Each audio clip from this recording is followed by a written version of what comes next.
here's the problem. I'll just say it. Having people investigate themselves when they have a history of horrendous abuse. So why are they getting to investigate? They should be under investigation. Everything is fishy about how things are run. And so we already know, as you mentioned, that there's like a troubling history with their local police and stuff. But, you know, we have to understand also that group of police in that area, in that part of the country, is no different than the ones in the city, the ones up north, the ones out west. To explain where I'm going, I was at some sort of conference. It was a couple of years back. It was called Black is Back. Black is Back is it's a coalition of different groups and things going on. It's good. They do a lot of good work. And so there was people talking, and I know of that organization. Right. So I was at one of their events. It was like DC or something. And one of the people that was speaking said, all police are the apparatus of white power. All police. And I sat there, and I mean, a lot of great things were said that day, but, you know, that stood out to me because it made me think, to me, it's kind of clear. You know, a lot of people see police and they see racists and they see racism as an individual thing. They don't look at the larger picture, the system, the infrastructure. Right. We have to understand that police were slave patrollers before they were police. And people do not know that. That's one of the main important points, is to point out that history. Very, very important. Yes, because that changes kind of like everything and makes white folks go, really? And then that's a start. I mean, I remember I work with people who are really, really don't know much about their own racial history, but they want to know. So you start them. That's one of the things. Yes, the origins of the police in the American South was slave patrol. That's why bringing everything back to the beginning is so important. And so that phrase, all police are the apparatus of white power, it's very clear because it helps you to understand that this is not about good cops or bad cops. You know, actually the person that was saying it was explaining that, at least in their view, they said there's no such thing as a good cop. I can only guess why. Right. And when you understand that statement from, you know, a perspective like that, what they're saying is that, okay, fine, there may be police officers that don't go around killing Black people or killing anybody, but all police, you know, pledge allegiance to a certain behavior. A lot of the time they will not, you know, I mean, we never see them come out against their partners. And oftentimes in a lot of my research, I found that police officers that did come out were actually harassed, ostracized. Yeah. I've even heard stories, I mean, I can't validate it, but I've heard stories where their own force, the higher ups, went into their records and fraudulently like altered some information and got the line. You crossed the line. And I mean, even in this department, that in this county, there is problems with that. I've read in this actual case, problems with somebody going to another, an outside investigator and cooperating. I mean, it's a whole culture, and the culture in and of itself really has kind of stuck, and we have allowed it to stick. And that's part of the, you know, it's kind of interesting. It's something I really wanted to get into today, and I don't know if this is, you know, a good time or not, but we know that systemic racism permeates every single area of life in the United States. I cannot think of a system in the US that has done more harm and is more corrupt with systemic racism, less equal, less equity, less fair than our criminal justice system. And today, what we're talking about is the kind of the beginnings of, I call it first contact.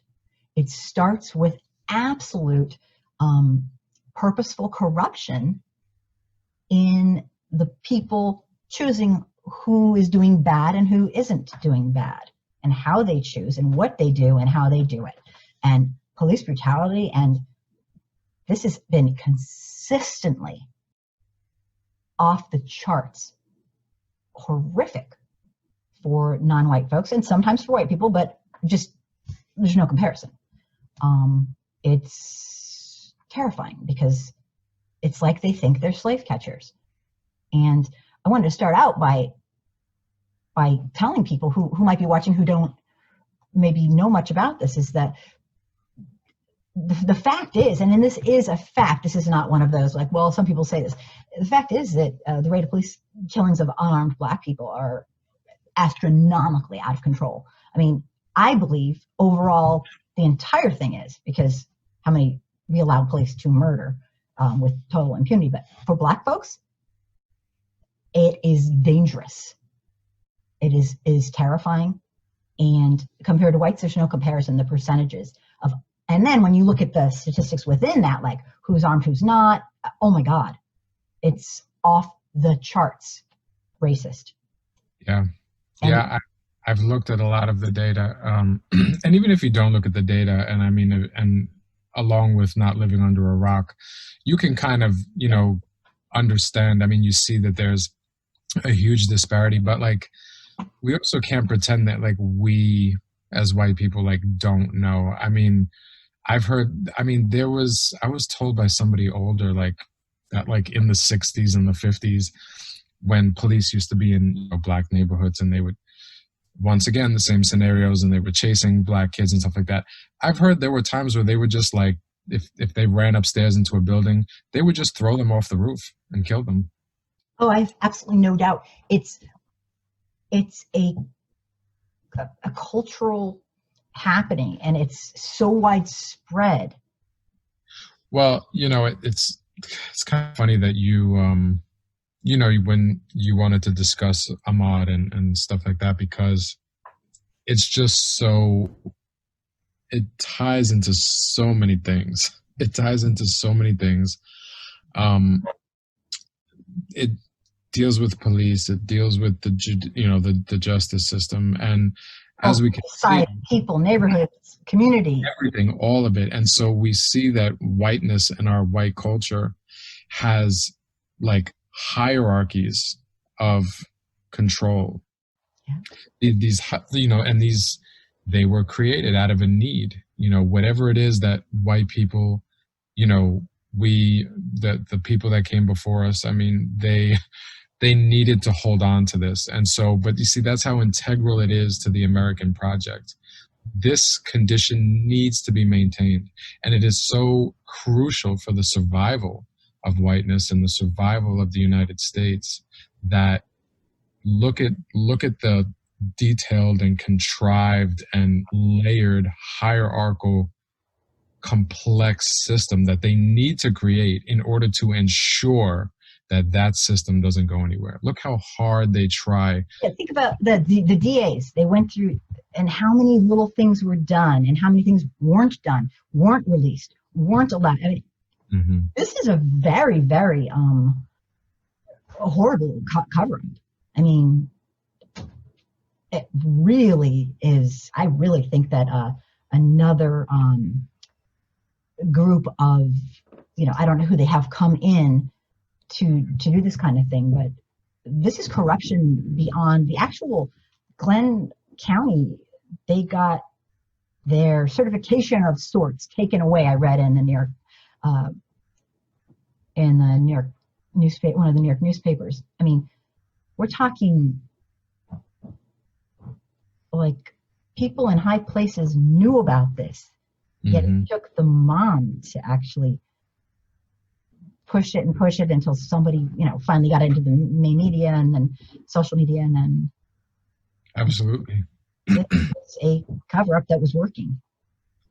Yeah, they do this all the time, and they've done it for a long time. Like Black people, their country and our identity and the economy, everything was built on the false understanding that Black people have no value. And the country today and the way everything works today still works around that understanding that they have no value. And we see that. And I think a lot of people try to say that things have changed, and people try to say all these nice things and post-racial things that don't exist. But the reality is that if you just look at things and you see how, at the end of the day, how it works, what ends up happening, how does it progress, how does it manifest in the end, it's all the same stuff. So, like, it still works the same. The result is still largely the same. Nothing really changed.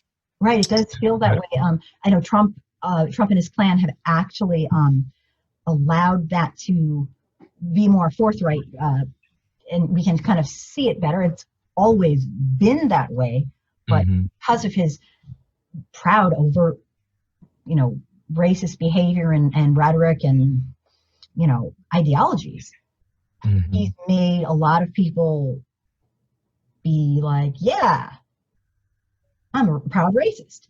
And I won't apologize to anybody because Trump won't apologize. And I wouldn't want an apology. It would be disingenuous at best. I mean, it would be ridiculous. He is truly a proud racist. He's a real sicko. But yeah, it's amazing how this one case just shows everything, and how in Trump's, I guess, the silver lining, and I don't even like to say that because it's disgusting. No white person in America today who's not hiding under a rock, like the cliche goes, can say, I didn't know. It's like, yeah, you do, you did. And what you do tells what side of history you're going to be on. You read about it and do nothing, take no action, you might as well have done it yourself. I mean, this is at such a basic level. In humanity, it's such a basic level. Just imagining, knowing, my friends tell me, my friends who are Black, they tell me, when I go outside, it is immediately, I am cognizant and ready and know that I am in white space. And not all of them say that, but those that live in areas with, mixed population or have to work in those areas, or they say to me point blank, I am not wanted in white space. And can you imagine living that way?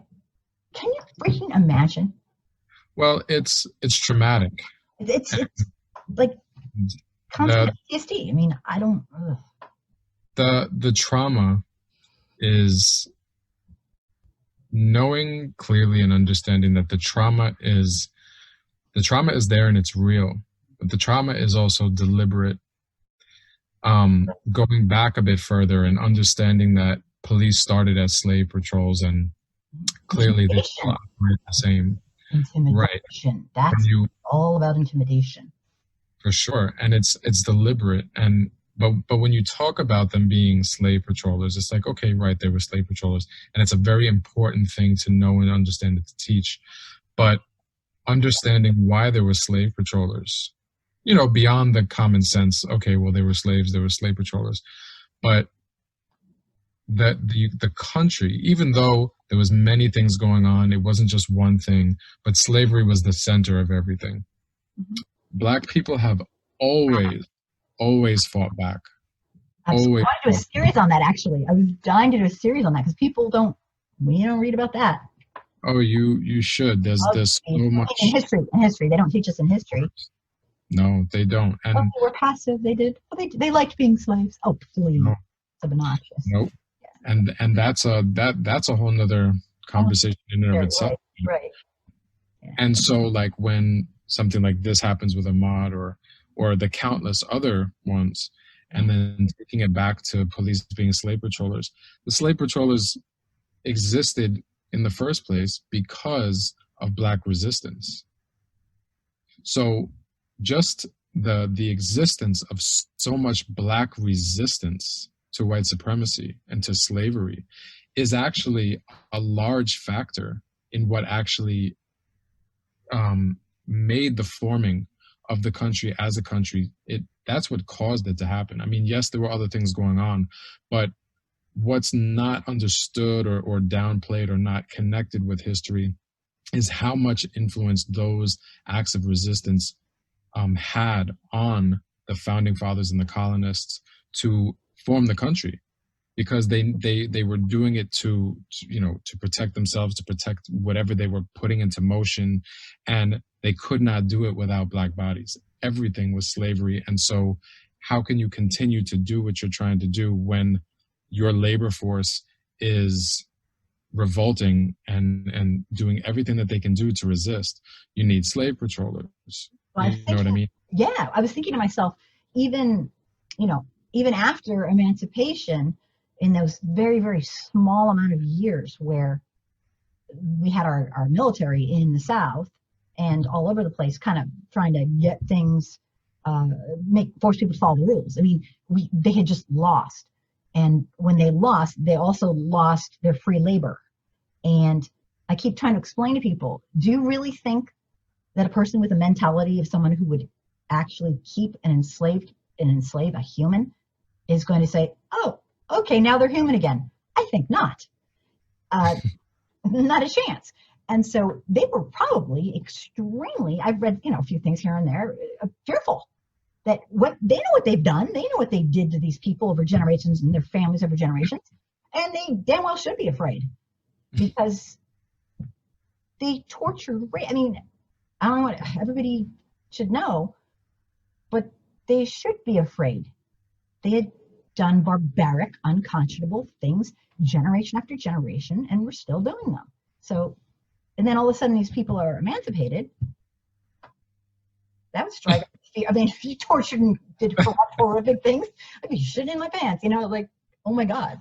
Yeah, there's actually, it's funny and actually very on point that you brought that up, because even in historical documents and correspondence with each other and all these things, there was a lot of mention of that even before emancipation, and during the time that I was telling you that it was still the 13 colonies and all of that. They were very, very, very aware. They were aware from probably day one that these human beings were going to fight back. And so once they started seeing all of the fighting back, they knew. So that was not even something that came later. They knew from jump that they had to fear for their lives. I mean, no pun intended, but you know what I mean? This is how they've always operated. When they were bringing Africans into South Carolina was like a huge port.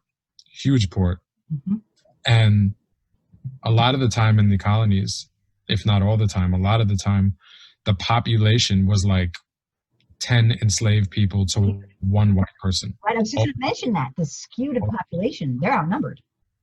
Yep. And these enslaved people built these cities that now are major cities in the country. So with all of that being said, the fear was always there, which means that there was awareness. There was a clear understanding that they were doing something that was wrong. Yeah, and right. I love people, people a lot of times, that's an excellent point. A lot of times I hear white folks saying, well, we got to judge them with, what it was like back then. No, over my dead body we do. No, I'm sorry. People, we can put it in perspective, but no. Humans are humans. I don't think 100 years ago, 200 years ago, 300 years ago, we have evolved to the point where we didn't know people were humans back then. I mean, that's essentially what they're trying to say. Exactly. I mean, that's bullshit. I'm sorry. We don't evolve like that. You don't evolve over. No, and no. There were always abolitionists. People know exactly what they're doing. And I don't buy into that. I don't. Oh, I mean, it's not to say that there was not plenty of work and thought into justifying these acts. I mean, of course, we've seen from the church. I mean, it started in the church, right. But through philosophy and through the church and through science, there was always some way for them to try to justify. But if you really understand, if you delve into what was going on, then it's so psychopathic in a way, or it's completely unhinged because, yes, they were trying to justify these things, but they were literally justifying them while they were doing things that they knew were wrong, and yet still that was just what was coming out of their mouth. It was what they were Unbelievable. it was the answer. No, and I mean, if to spare some graphic details, but going into things that they used to do to enslave people, some of the most horrific ones, you don't do that to a person, whether you see them as a person or not, which they knew that they were humans. You're not going to tell me you didn't know they were humans. So much denial. So, Such bullshit. and then when you do the things to them that were done, and these people are crying or screaming or doing whatever, Cry, natural cry. human, right? These are natural human reactions. You can't logically say that that person was witnessing that and continuing with the act, and somehow They didn't that know. was Bull. yours. They know. Mm-mm. That's the thing that bothers me. Like enough with the excuses. I don't Mhm. care what people say they did or didn't do. Give me a break. You know when you're doing something bad. Don't give me that crap. That's just that's a lame excuse to Yeah. using Well, religion to do it and using they didn't know. Yes, they did. Give me a break. they always knew, and this is them knowing that this is not right and that people are going to react. Is It was why they did what they did then. It's why they needed slave patrollers. It's why they turned slave patrollers into an organized police force. And it's why the police operate the way that they do now. It's literally exactly the same. I got to tell you something. You are so right. When I'm teaching some of the white folks, I try to explain to them, and this just gets me crazy. We know how to not murder our fellow humans.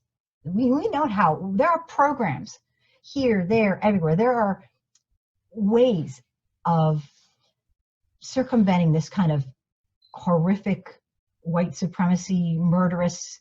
It's all just to scare and to intimidate. We Mhm. know how to not kill our own citizens with impunity. We just don't want to. And I would like to make that crystal clear to white folks that there are programs all over the United States that could be model programs. And we could, I've studied this so in depth with the surveys and the things that can be done to cut down on all that is happening. Mm-hmm. We don't want to. And that is the scariest thing on the planet. Mm-hmm. People think there's no solutions. There's just no solutions. Yes, there are solutions. We refuse to implement them. And that's unconscionable. Right. Well, we as people, we're at the mercy of the rule of those that are in power. So even though plenty of regular, everyday white people have been conditioned generation after generation to be this way, we still, even if we change, we still need to get through those that are in power, and that can be like a very Bottom overwhelming is always hard, thought to people. educationally speaking. Yeah, but I mean, it doesn't mean that there's no solutions. We have to see. The reason why I'm going into all these. I mean, it's not logical to do anything without history, but the reason why I bring it back so far is because understanding what we're dealing with is important. If we don't, in any situation, if you don't understand the problem fully, it's not logical to think that you're going to come up with a solution that's going to handle it properly.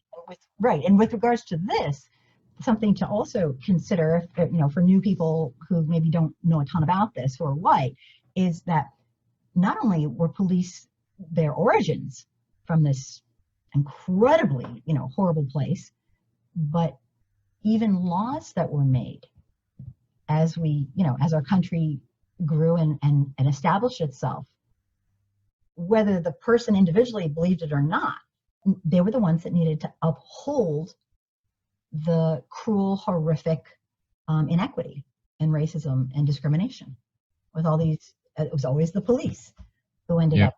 So, I mean, this fed right into their mantra, I guess, or their, you know, their the origins of it all just kind of fell together.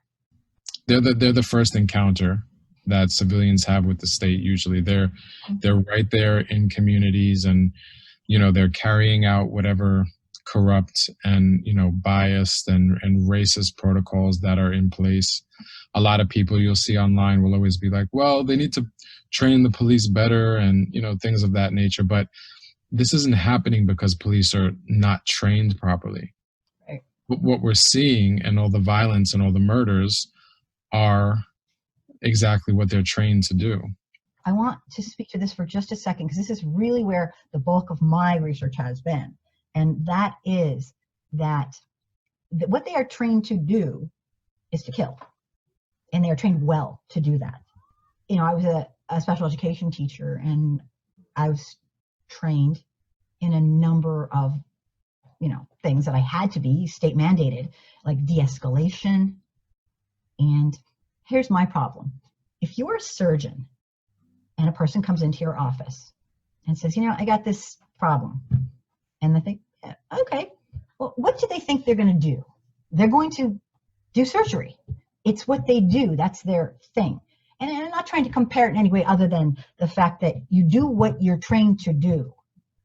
And when we have police who are trained to, for the most part, and I've done statistical breakdowns, the training is completely skewed, if there is training, to shooting somebody with a gun. There's no de-escalation. There's no rules of conduct. There's no procedure. And one of my videos I did was explaining how these little things all add up. And there's no test for implicit bias. There's no training about that. We are handing guns to people who literally, not just figuratively, are Ku Klux Klan people. The FBI has I guess it's been 13 years now. Look at the reports. You can find them online of all this stuff. So yeah, this is a huge problem with many, many areas of failure. That's the way I look at it. Of course, and it would be just as helpful to look at it as the fact that it's not a failure. It's a failure to us. It's not a failure to it's success. You're right. It's not such a failure as it is the design that was methodically put together and made to operate this way. Good point. Good point. I look at it as a failure because I think it's sick and horrific, but you're right. It's doing exactly what it is meant to do. Absolutely. To terrorize. If there's an like police were, vigilantes, white people, before there was like an organized police force, they would, there was just lower class, poor white people that didn't have enough money to get into the slavery game. And, it was such a profitable business that everybody wanted in on it. Even a lot of the early like battles that white people had with government and trying to, they wanted equality, because at that time it was really just elite people and very wealthy people that even had the money to get into the slavery game. But poor and middle class white people wanted in too. They were fighting for equality, but they were fighting for equality to be slavers. So everybody wanted to get into it. And it wasn't just poor people that were vigilantes or slave patrollers, but they were. But this also speaks to the larger thing about how this culture, this country, this identity that was built on slavery, chattel slavery, and I'm not trying to take away any responsibility on any of us, because there's no doing that. But our culture it doesn't give white people much of a choice other than to be a racist or a psychopath. It doesn't give you a choice, because if you care about black people and you want to do the right thing and you try to do the right thing, you are not considered, part of the crew. It's very important to know and to see that our culture does not allow for people to not be psychopaths. It creates psychopaths, and it creates anti-blackness, and so everything that you try to do, it's there's no way around it. You know, so it's the same with slave patrollers. It's the same with police.